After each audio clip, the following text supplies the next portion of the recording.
e santo Pai que habitas nas alturas dos céus, é bom podermos estar em Tua casa. Melhor ainda é sabermos que, pelo Teu grande amor, nós um dia poderemos viver eternamente contigo, numa pátria eterna onde tudo será perfeito e feliz. Por isso, neste momento, bondoso Senhor, nós queremos antecipar um pouquinho daquilo que será o grande privilégio que haveremos de viver por toda a eternidade, pelo tempo sem fim. E ajuda-nos, bondoso Senhor, a que através da adoração, através da partilha da presença dos irmãos com quem pretendemos viver para sempre contigo, a partir e principalmente, Senhor, no sentir e experimentar as bênçãos espirituais que Tu tens para nós nesta manhã, que possamos, Senhor, viver e fortalecer a alegria da esperança de ver Jesus voltar em breve. Que o Teu Santo Espírito, Senhor, possa estar bem perto de nós, de tal maneira que nós o sintamos na influência de curar e de transformar o nosso coração. É o que humildemente nós pedimos e agradecemos em nome de Jesus, o nosso Salvador. Amém, Senhor. Amém, Pai.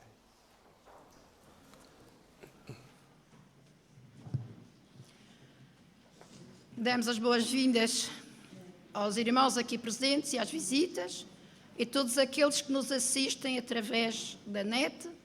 Que tenham um bom sábado e que Deus vos abençoe. E vamos dar início cantando ao Senhor o hino número 10.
Gostaríamos de pedir aos irmãos que pudessem se ajoelhar para louvarmos ao Senhor.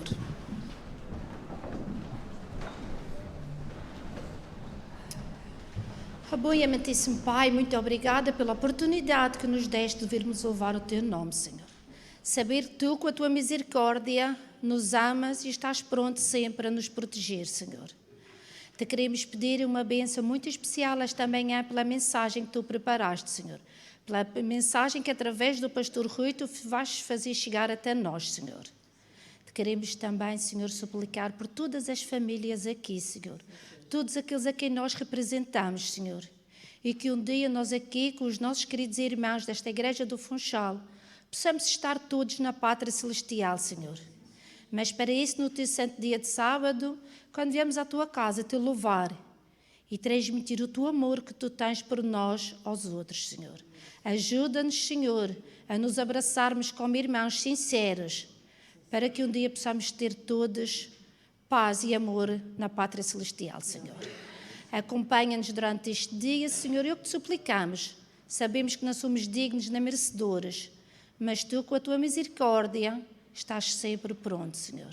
Em nome de Jesus. Amém.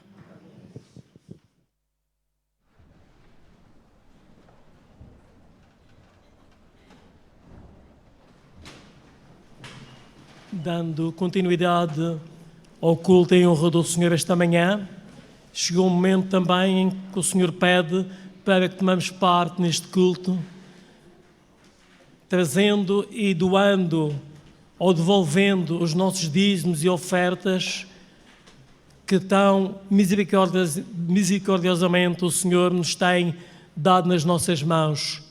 Assim também, com um espírito de gratidão e amor, vamos devolver nesta alegria, e para isso vamos começar pelos mais pequeninos e seguidamente pelos nossos irmãos adultos.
Senhor, em 1 Coríntios 4:2, diz-nos assim: que os homens nos considerem como ministros de Cristo e dispenseiros dos mistérios de Deus. Além disso, requer-se nos dispenseiros que cada um se ache fiel.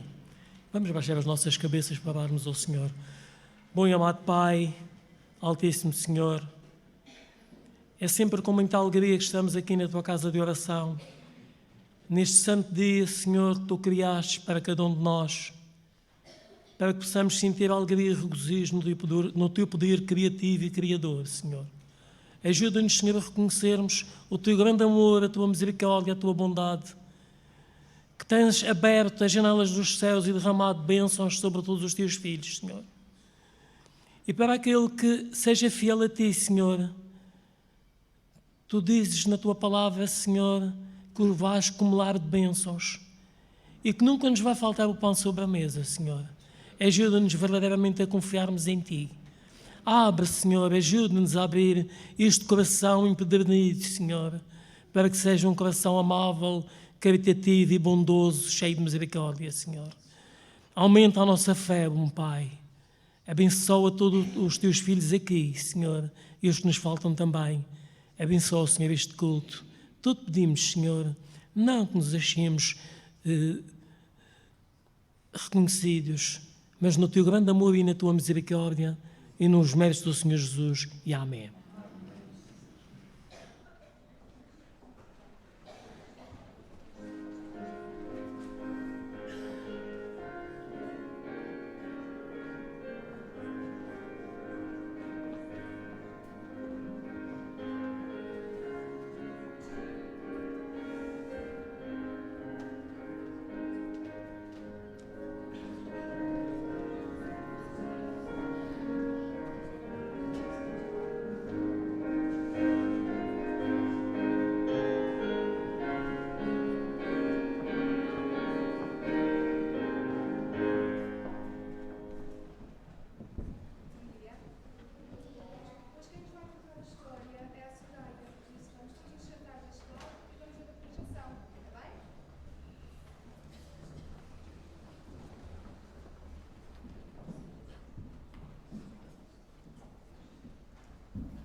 Esta é a história do filho desobediente. O filho desobediente queria ir para outra cidade, mais perto, mais longe. Então, o pai, ele pediu ao pai para dar mais dinheirinho, porque assim eu não podia comprar nada. Então, ele foi-se embora para o outro lado, para o lado que eu queria. Então, ele gastava o dinheirinho só para festas, não gastava para o trabalho. Então, ele não tinha mais dinheirinho. Então, ele decidiu arranjar um trabalho, que era de porcos. Cheirava muito mal. Então, ele foi cuidar dos porcos. Ele tinha de dar comida, tinha de fazer tudo. Então, como ele tinha muita fome, ele decidiu comer o comer dos porcos. Pois ele queria ir com o pai, porque ele não tinha calções, não tinha nada. Então ele decidiu ir com o pai para casa. Que o pai viu ele. Então o pai ficou feliz. Deu um abraço tão forte que ele disse: nunca mais tu vais-te embora. Tu, Senhor, és bom a perdoar. Salmos 85.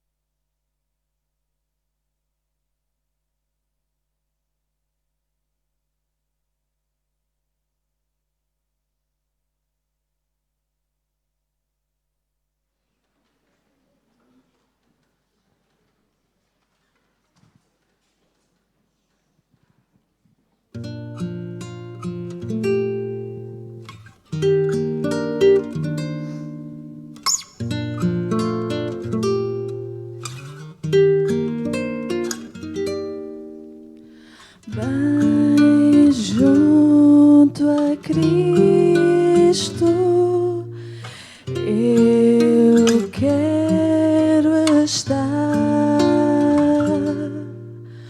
Bem junto à cruz, doce paz desfrutar. Sim, ao teu peito eu busco a paz.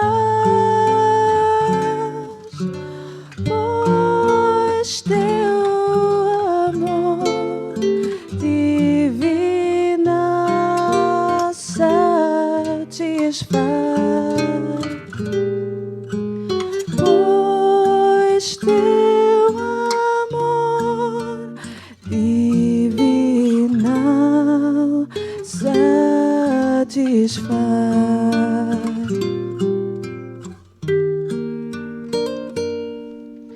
Não trago nada mais ao Senhor, só este meu coração pecador, mas te suplico em contrição, ó Salvador, dá-me paz e perdão, ó Salvador, dá-me paz e perdão.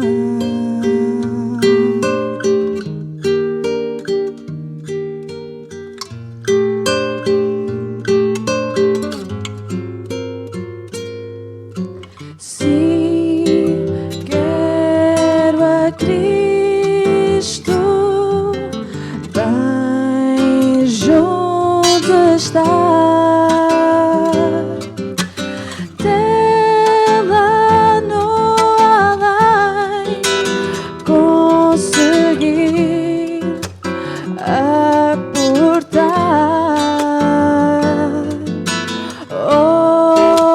lar eterno, lar de esplendor, lá estarei junto ao meu Salvador, lá cantarei todo o seu grande amor.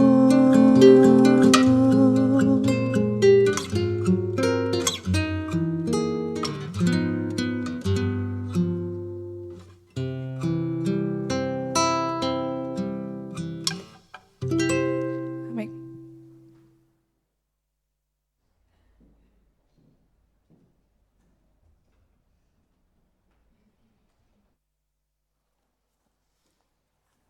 Mais uma vez quero saudar a Igreja do Senhor aqui reunida e agradecer porque realmente a única maneira de nós podermos ter o sentido da nossa existência garantido é quando estamos bem junto a Cristo. Por isso, louvado seja o Senhor pela mensagem musical que tivemos a oportunidade de ouvir e pela mensagem que nos foi trazida, de fato, nesta manhã.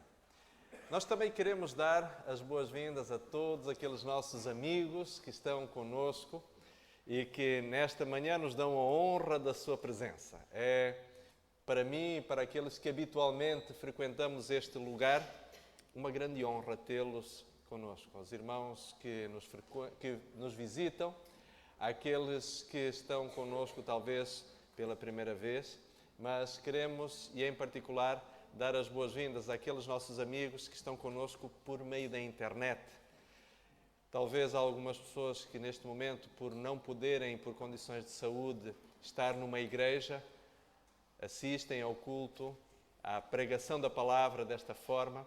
Aqueles que, quem sabe, estão conosco apenas porque casualmente encontraram este site, assim, meu querido amigo, seja muito bem-vindo. E se tiver à sua mão uma Bíblia para poder acompanhar o texto bíblico que vamos ter a oportunidade de meditar nesta manhã, convido a que possa fazê-lo, para que a palavra do Senhor hoje fale ao seu coração, para que Deus, o Deus do céu, que o ama de forma profunda e incompreensível, possa também mostrar-lhe a si a grandiosidade do seu carinho e do seu amor por cada um de nós. Nesta manhã, meus queridos amigos, eu gostaria que nós pudéssemos, antes de iniciarmos esta meditação, estas reflexões, mais uma vez curvarmos a nossa cabeça. Aqueles que nos acompanham pela internet, aí como está, por favor, peço-lhe também que possa elevar os seus pensamentos a Deus para uma breve prece ao Senhor. Querido e bondoso Deus, sabemos, Senhor, que somos pecadores e que pela nossa condição pervertida pelo pecado e pela desobediência, muitas vezes nos é difícil compreender ou entender a grandiosidade do plano e do projeto que Tu tens para a nossa vida e, sobretudo, as razões pelas quais Tu nos pedes, por vezes, que vivamos de uma forma diferente daquela que estamos habituados a viver. Mas, Senhor, neste momento, entendendo, ou pelo menos tendo a noção de que nós somos muito amados por Ti, ajuda-nos, bondoso Deus, a darmos-te o benefício da dúvida e a termos no nosso coração algum momento de silêncio e de serenidade para que seja o Teu Espírito a falar-nos e a dizer-nos aquilo que nos pretendes mostrar nesta manhã. Por isso, bondoso Deus, não Te pedimos mais do que isso, apenas que no nosso coração se faça silêncio e que na nossa mente haja a serenidade necessária para entender aquilo que Tu nos queres dizer. Peço-te, Senhor, humildemente isto, em meu nome e em nome de todos aqueles que aqui nos encontramos. Em nome de Jesus. Amém, Senhor. Amém. Alguém disse certa vez de que na pressa febril da vida moderna, vamos velozmente de um ponto aonde nada se faz para outro onde nada acontece. Na realidade, o paradoxo da vida moderna, apressada como é, caracteriza-se justamente por isso, por sugar-nos para um limbo de superficialidade, onde as conversas muitas vezes são fúteis. Falamos sobre o tempo, sobre as coisas e falamos também das pessoas, sem realmente querermos saber o que é que sente ou o que é que pensa o nosso interlocutor.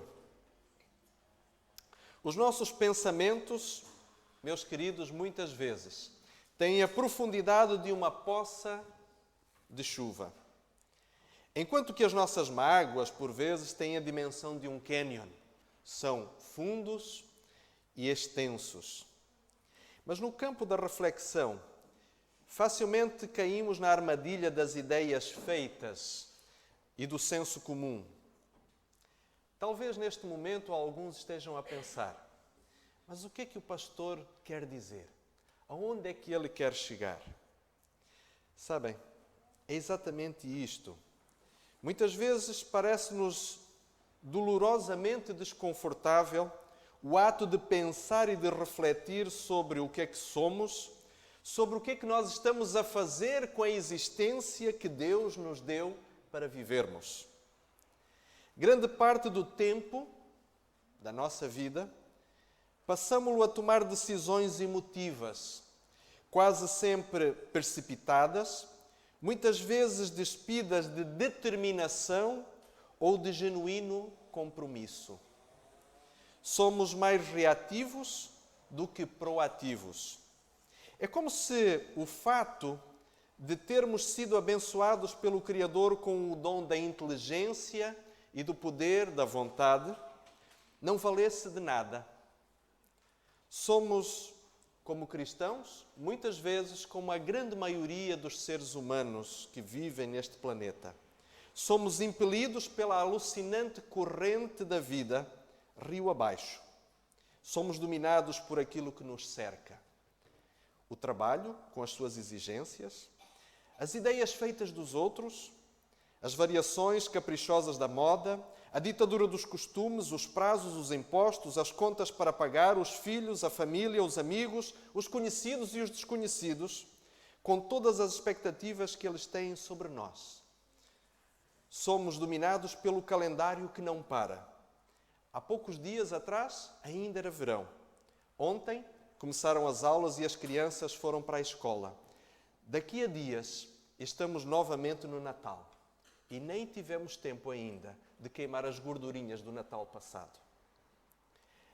Uma infinidade de coisas preenche a nossa existência e a nossa consciência, fazendo com que um dia nós nos demos conta de que a vida está a passar e talvez você e eu tenhamos perdido a capacidade de sonhar e de acreditar.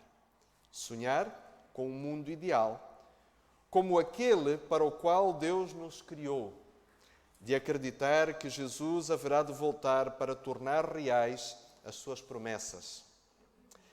É interessante que mesmo os cristãos têm arrumado na prateleira da ficção científica religiosa a crença na segunda vinda de Cristo e a promessa de uma nova terra. Quando muitas vezes lemos textos como de Atos, capítulo 2, verso 42, texto que vos convido a ler, damos-nos conta de que existe, ou que existiu na igreja cristã, para muitos uma realidade completamente diferente. Atos, capítulo 2, verso 42. Ali encontramos uma descrição de como é que a igreja primitiva vivia e em que sintonia se encontravam estes crentes. A palavra do Senhor, no livro de Atos, no capítulo 2, no verso 42, diz, a respeito dos cristãos primitivos, e perseveravam na doutrina dos apóstolos e na comunhão e no partir do pão e nas orações. O que eram efetivamente, o que era a doutrina dos apóstolos? A pregação dos apóstolos, se nós lermos o Novo Testamento, vamos perceber que ela consistia em apenas 3 pontos muito simples. O primeiro deles, que Jesus era o Messias.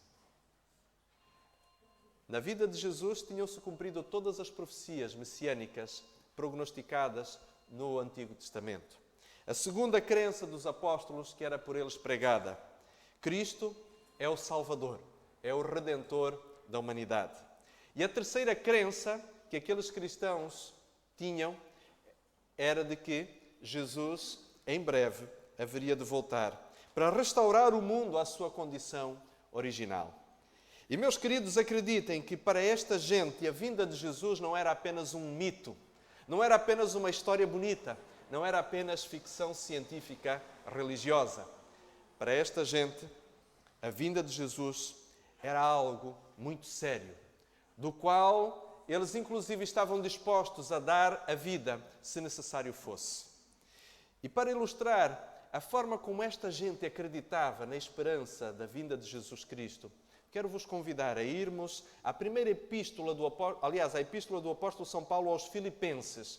Filipenses, capítulo 1, e nós vamos ler a partir do verso 12. Filipenses, capítulo 1, do verso 12 em diante.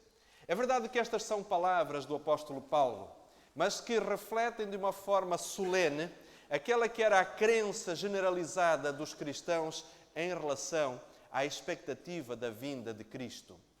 Filipenses, capítulo 1, do verso 12 em diante. Passa a dizer então o apóstolo dos gentios: E quero, irmãos, que saibais que as coisas que me aconteceram contribuíram para maior proveito do Evangelho.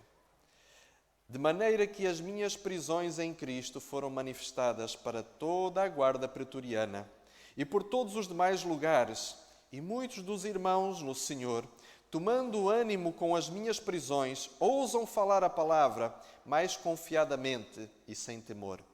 Verdade é que também alguns pregam a Cristo por inveja e porfíria, mas a outros homens de boa mente.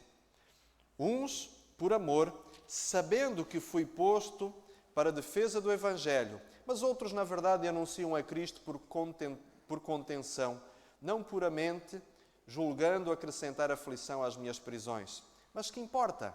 Conquanto que Cristo seja anunciado de toda a maneira, ou com fingimento, ou em verdade, nisto me regozijo e me regozijarei ainda.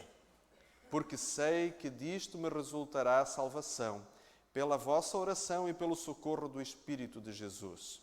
segundo a minha intensa expectação e esperança de que em nada serei confundido, antes com toda a confiança Cristo será, tanto agora como para sempre, engrandecido no meu corpo, seja pela vida, seja pela morte. Porque para mim o viver é Cristo e a morte é ganho. Meus queridos irmãos, que coragem, que ousadia deste homem, que diante de todas as dificuldades que estava a viver, ele não considerava não se considerava como sendo uma vítima, mas sim como um privilegiado instrumento nas mãos de Deus. Ele não se considerava como alguém que for apanhado fatalmente num turbilhão, numa catástrofe dos tempos, mas sentia-se, sobretudo, como uma testemunha privilegiada de Deus, de levar a outros o conhecimento do Evangelho e do Salvador que em breve voltaria.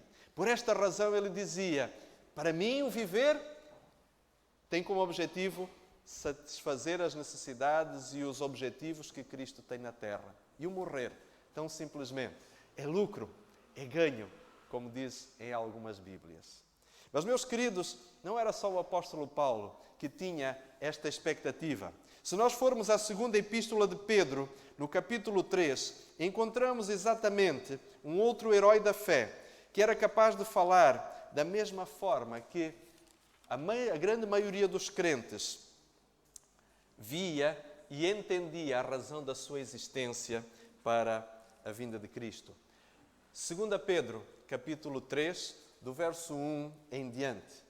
E aqui nós encontramos o apóstolo Pedro, o impetuoso apóstolo de Jesus, agora já um homem maduro e convertido, que dirige palavras de tanta sabedoria, de tanta serenidade, mas ao mesmo tempo também palavras de uma profunda convicção, que não eram impulsionadas nem por arrogância, nem por autoconfiança, mas sim por uma profunda experiência de conversão. 2 Pedro, capítulo 3, do verso 1 em diante. E diz então o apóstolo: amados, escrevo-vos agora esta segunda carta, em ambas as quais desperto com exortação o vosso ânimo sincero, para que vos lembreis das palavras que primeiramente foram ditas pelos santos profetas e do mandamento do Senhor e Salvador mediante os vossos apóstolos. Sabendo primeiro isto, que nos últimos dias virão escarnecedores andando segundo as próprias concupiscências, dizendo: aonde está a promessa da sua vinda? Porque desde que os pais dormiram, todas as coisas permanecem desde o princípio da criação. Eles voluntariamente ignoram isto, que pela palavra de Deus, já desde a antiguidade, existiram os céus e a terra, que foi tirada da água, e no meio da água subsiste, pelas quais coisas pereceu o mundo de então coberto com as águas do dilúvio. Mas os céus e a terra que agora existem, pela mesma palavra se reservam como tesouro, e se guardam para o fogo até o dia do juízo da perdição dos homens ímpios. Mas, amados, não ignoreis uma coisa, que um dia para o Senhor são como 1000 anos, e 1000 anos como um dia. O Senhor não retarda a sua promessa, ainda que alguns a tenham por tardia. Mas Ele é longânimo para convosco, não querendo que alguns se percam, senão que todos venham a arrepender-se. Mas o dia do Senhor virá como ladrão de noite, no qual os céus passarão com grande estrondo, e os elementos ardendo se desfarão, e a terra e as suas obras que nela existem se queimarão. Havendo, pois, de perecer todas estas coisas, que pessoas vos convencer em santo trato e piedade, aguardando e apressando-vos para a vinda do dia de Deus, em que os céus em fogo se desfarão e os elementos ardendo se findarão. Mas nós, segundo a sua promessa, aguardamos novos céus e nova terra, em que habita a justiça. Pelo que, amados, aguardando estas coisas, procurai que dele desejais, achando imaculados, e irrepreensíveis em paz. Caros amigos e irmãos, estamos a viver tempos impressionantes. Já várias vezes nos foi dito que estamos a viver tempos tão especiais que provavelmente estudiosos da Bíblia de outras gerações dariam tudo para poder ser como nós, testemunhas do cumprimento das profecias. Meus queridos, estamos a viver tempos tão especiais, mas ao mesmo tempo, por vezes parece assustadora a forma como, de maneira despreocupada, muitos de nós estamos a viver estes momentos de urgência e de iminência da vinda de Jesus. Sobretudo quando compreendemos que a urgência que deveria existir nos crentes que se preparam para ver Jesus voltar deveria ser de estarmos constantemente em atitude de vigilância, como diz-nos o apóstolo São Pedro na sua primeira epístola, quando ele diz: sede sóbrios e vigilantes, porque o diabo anda ao vosso derredor, bramando como um leão, buscando a que a possa tragar. Quando a Bíblia nos chama a atenção para a atitude de sobriedade e de vigilância, ela está-nos a chamar a atenção para a necessidade que temos de tornar real o cristianismo e não vivermos apenas uma fantasia religiosa que assumimos apenas ao final de semana, quando chega o momento de virmos à igreja.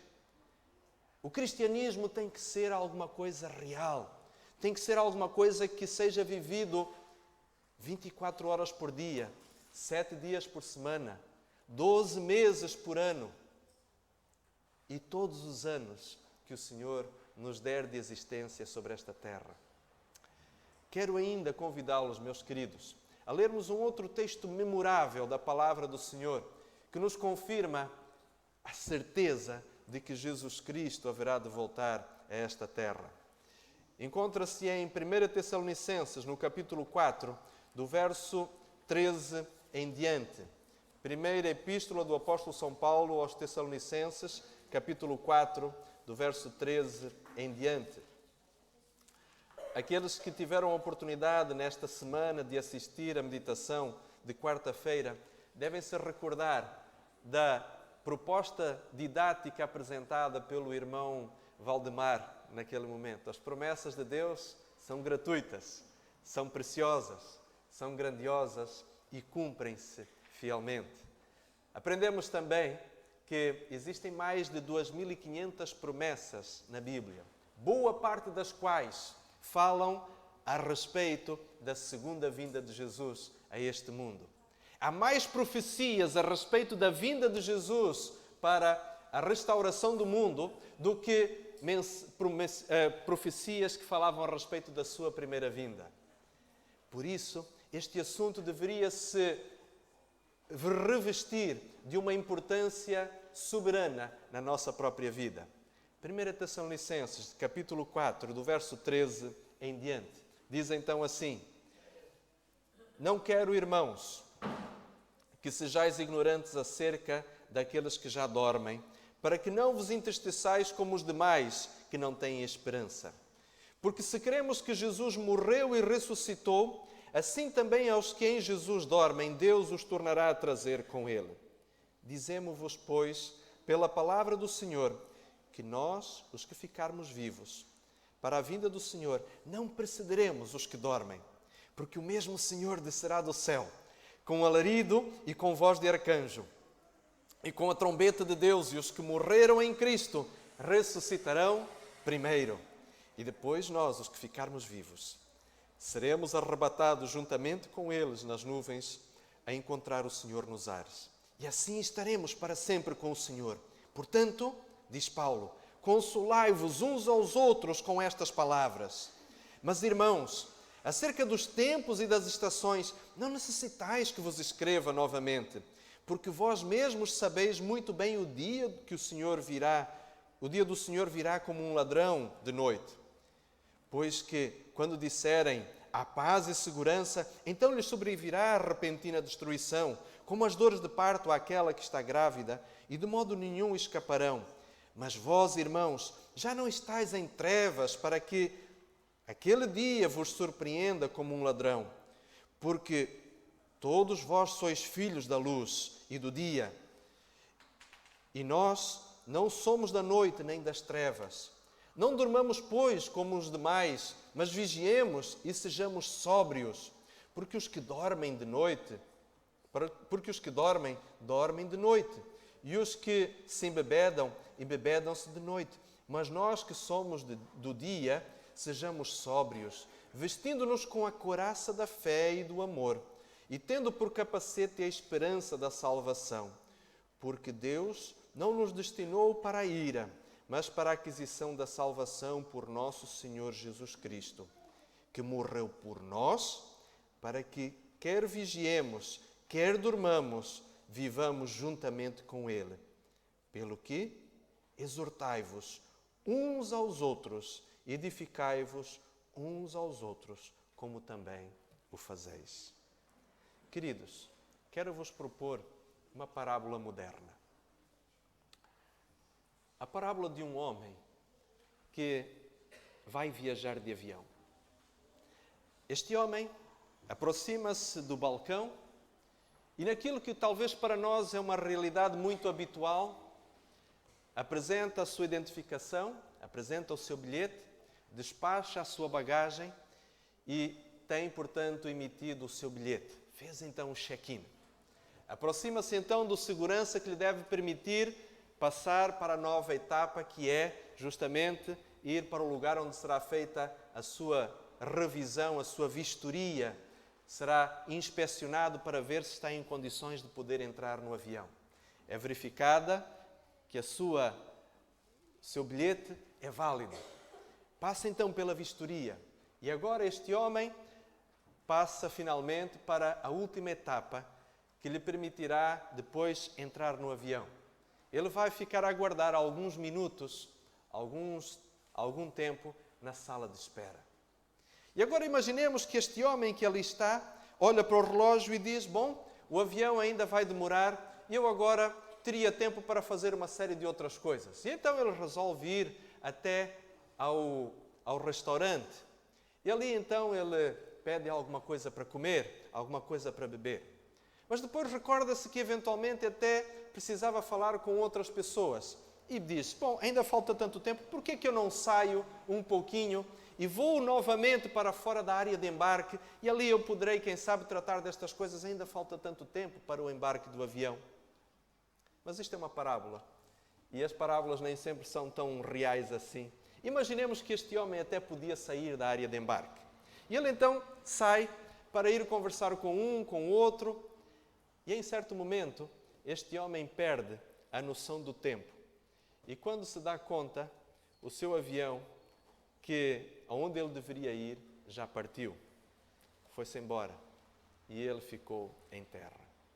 Meus queridos amigos, é quase que uma parábola tola, mas que de alguma forma também mostra a estultícia que pode haver na vida daqueles que um dia, pela conversão, pelo batismo, pelo sangue de Cristo, receberam a oportunidade de ir viver eternamente com Ele no reino eterno.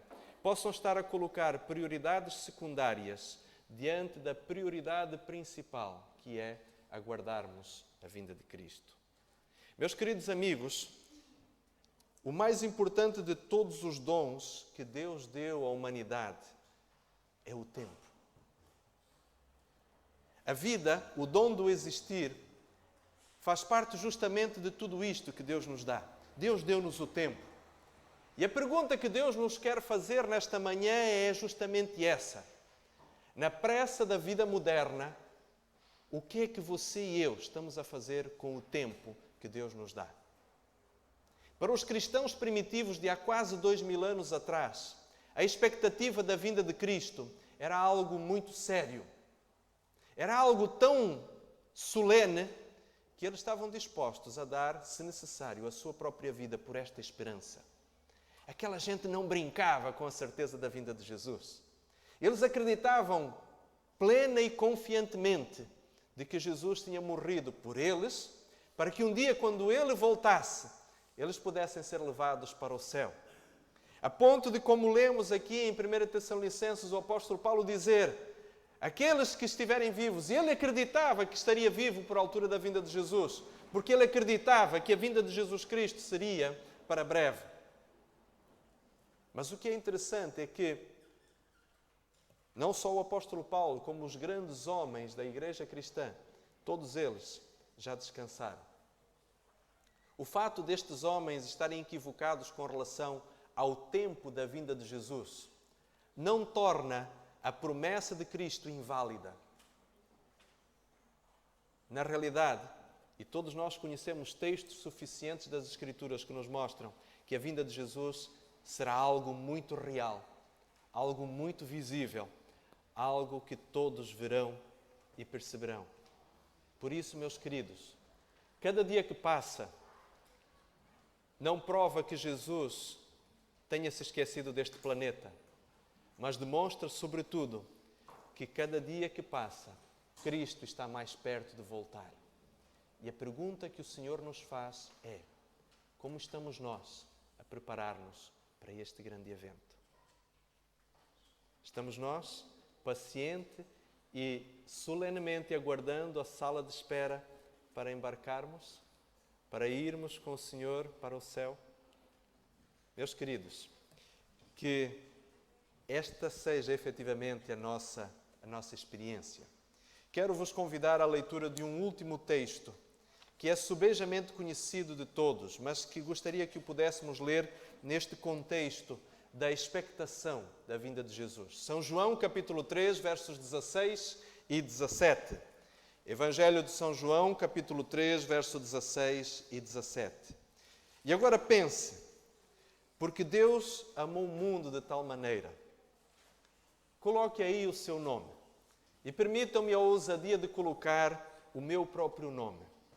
Porque Deus amou o Rui de tal maneira que deu o seu Filho unigênito para que, se o Rui nele acreditar, não precise morrer, mas tenha a vida eterna. O verso 17. Porque Deus enviou o seu Filho ao mundo, não para que qualquer um de nós fosse condenado, mas para que cada um de nós fosse salvo por Ele. Meu querido amigo e irmão, que para si a breve vinda de Jesus seja a grande esperança da sua vida. Embora você trabalhe, embora você tenha família, embora você lute diariamente pelas circunstâncias da vida cotidiana, mas que isso tudo seja como quem tem os pés na terra, mas os olhos no céu. Que nós possamos esperar a breve vinda de Jesus como alguém que está ansioso por se encontrar com o seu grande amigo, o grande amigo Jesus, do qual a humanidade jamais se deveria ter separado. Que Deus nos abençoe e que Ele nos ajude a vivermos esta realidade hoje, agora e daqui até o final dos nossos dias. É a minha oração para a minha igreja, para os meus irmãos. Amém.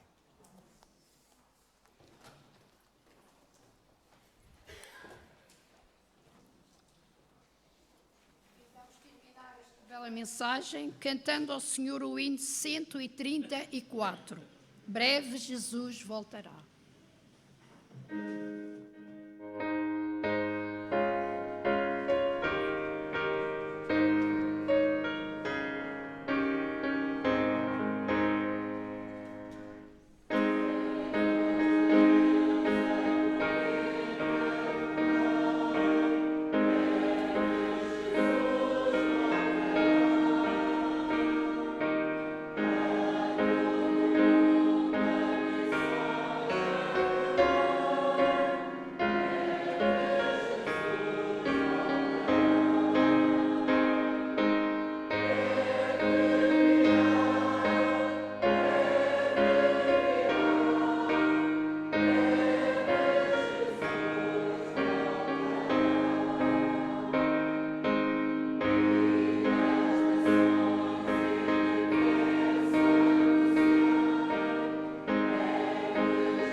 Querido Deus, muito obrigado porque Tu nos dás a certeza de que em breve voltarás.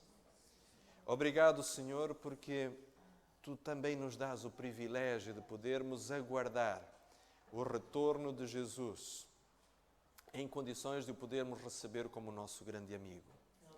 Senhor Deus, se aqui neste lugar, ou se assistindo-nos pela internet, está alguém que sente que o seu coração está triste ou está amedrontado diante da expectativa do retorno de Jesus, querido Deus, que sobre ele possa brilhar a Tua glória, de forma que o perdão de Jesus Cristo se manifeste na sua vida, de forma a transformar completamente a existência deste Teu querido filho, desta Tua querida filha. Abençoe, Senhor, a cada um de nós, para que se alguma coisa não está em ordem, Senhor, pela grande misericórdia que Tu nos dás de renovares diariamente o tempo diante de nós, nós possamos colocar a nossa vida em sintonia com a Tua vontade. E quando Cristo retornar, efetivamente, estando nós no descanso da morte, ou vivos, conscientes para ver Jesus voltar, que qualquer um de nós, Senhor, possa estar preparado para o encontro com o Senhor. Te agradecemos, Pai, por tudo isto. Te pedimos humildemente, em nome de Jesus, o nosso Salvador. Amém, Senhor.